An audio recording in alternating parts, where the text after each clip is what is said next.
নমস্কার আমার প্রিয় বন্ধুরা, ওয়েলকাম টু মৈত্রীস ব্লগ। আজকে আমি তোমাদের কাছে নিয়ে এসেছি নতুন স্বাদের রেসিপি ধনিয়া আলুর দম। শীতকালে নতুন ছোট ছোট আলু পাওয়া যায়। এই নতুন ছোট ছোট আলু দিয়ে কিভাবে ধনিয়া আলুর দম করা যায় তোমরা নিশ্চয়ই ভিডিওটা প্রথম থেকে শেষ অবধি দেখতে থাকো। ভিডিওটা ভালো লাগলে নিশ্চয়ই তোমরা একটা সাবস্ক্রাইব করতে ভুলবে না। এছাড়াও একটা লাইক শেয়ার সাবস্ক্রাইব করলে খুবই উপকার হবে। যারা এখনো সাবস্ক্রাইব করেনি তাদেরকে আমি করতে অনুরোধ জানাচ্ছি, আর যারা করেছে তাদেরকে আমি ধন্যবাদ জানাচ্ছি। শুরু করছি আজকের রেসিপি ধনিয়া আলুর দম।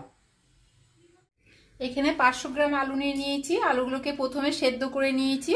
সেদ্ধ করে এগুলোকে আমি খোসা ছাড়িয়ে নিয়ে এরপরে এগুলোতে ফুটো করে দিচ্ছি। আলুগুলোর ভেতরে ফুটো করলে কি হবে, আলুগুলোর মধ্যে যে আমি মশলাগুলো দেব সেই মশলাগুলো আলুর মধ্যে ঢুকে যাবে। আমি প্রত্যেকটা আলু যাওয়ার চান্স থাকবে।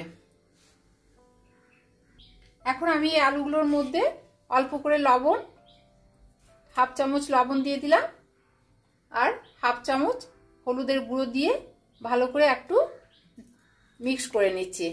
হাত দিয়ে নেড়ে দিচ্ছি, হাত দিয়ে ভালো করে মাখা হবে। প্যানের মধ্যে আমি তেল দিয়ে দিচ্ছি 3 চামচ। তেল গরম হয়ে এসেছে, এখন আমি আলুগুলোকে ছেড়ে দিলাম। ছেড়ে দিয়ে আলুগুলোকে ভাজা করে নিচ্ছি। অল্প অল্প করে লাল লাল ব্রাউন কালার হবে।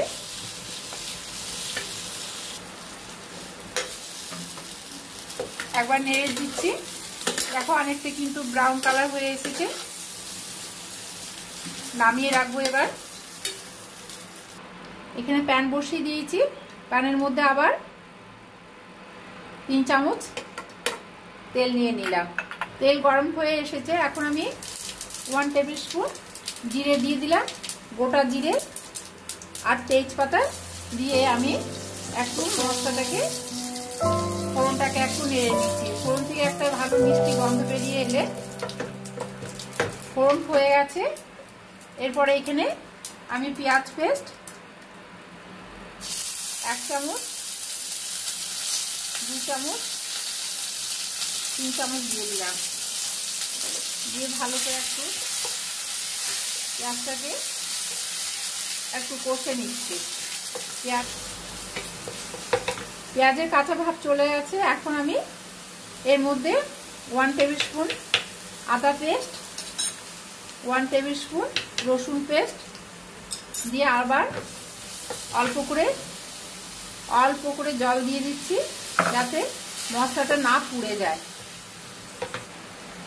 হাফ চামচ লবণ দিয়ে দিচ্ছি।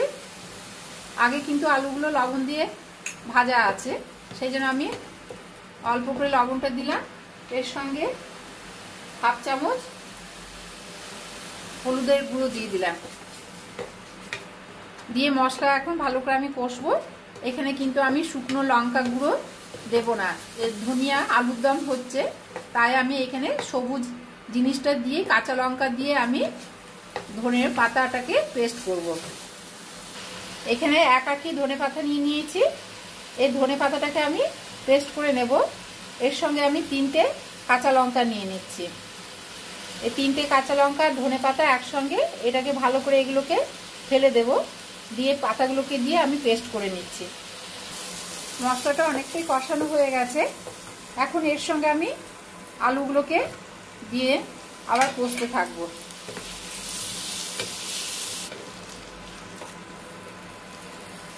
এখানে আমি 1 টেবিল স্পুন মিষ্টি দিয়ে দিলাম। মিষ্টি দিয়ে আবার ভালো করে আমি কষতে থাকবো। কষতে কষতে যখন তেল বেরিয়ে আসবে সেই সময় আমি বুঝবো যে আমার কষানো কমপ্লিট হয়ে গেছে। কষতে কষতে আমার তেল বেরিয়ে এসেছে। এখন আমি এই সময় এই যে ধনেপাতা পেস্ট আর কাঁচা লঙ্কা পেস্টটা দিয়ে দিলাম। আগে কিন্তু আমি কোনো লঙ্কা গুঁড়ো দিইনি।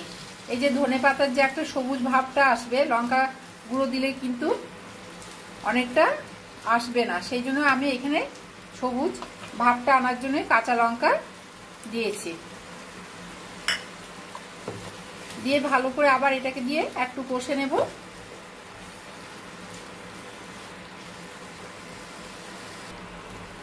দেখো কিন্তু কমপ্লিট হয়ে গেছে আজকের রেসিপি ধনিয়া আলুর দম।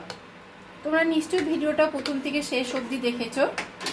এখন আমি একে সার্ভিং বলে ঢেলে রাখছি।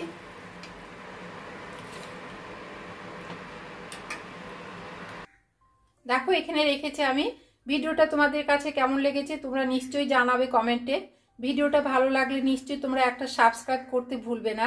যারা এখনো সাবস্ক্রাইব করেনি তাদেরকে আমি করতে অনুরোধ জানাচ্ছি, আর যারা করেছে তাদেরকে আমি ধন্যবাদ জানাচ্ছি।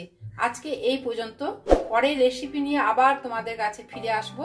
তোমরা ভালো থেকো, সুস্থ থেকো। ধন্যবাদ।